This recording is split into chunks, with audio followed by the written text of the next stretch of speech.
Welcome back into the Tell Me Shorts, and today I want to talk to you about the message of the cross of Jesus Christ. Let me ask you to turn your Bibles to the book of John chapter 19, and in John chapter 19, I want to look at verses 16 to 22 briefly with you today.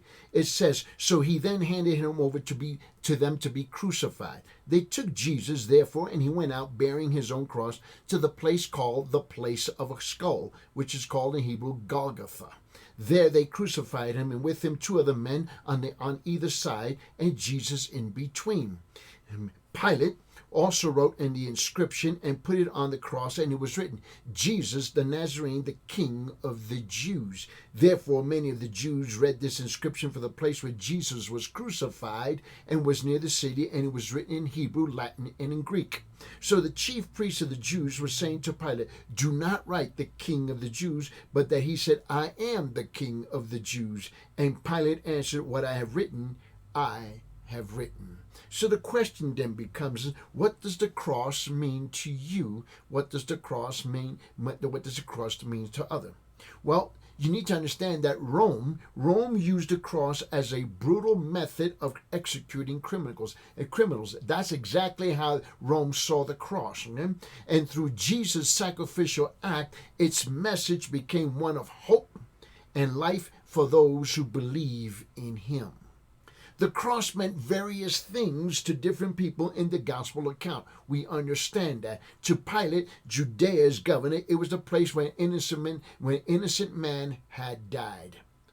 To the Pharisees and to the Sadducees, it was something completely different. On the other hand, they saw the cross as a way of eliminating a problem that they had in the person of Jesus Christ. It meant that the radical rabbi was finished, and their position and their authority were no longer being threatened.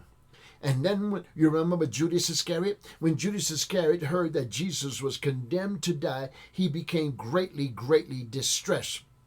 I believe that Judas Iscariot, the betrayer, had thought that his actions would force Jesus to declare his kingdom, with Judas somehow taking a high position in his government. Instead, in Judas's era of judgment, he was crushed. The cross crushed any personal ambition that he ever had. And in that culture, the cross represented a shameful crime. That's what the cross represented. Knowing the perfection of her son's life, Mary, and his identity as the Son of God, Mary must have been certain it was undeserved what was taking place in the life of Jesus.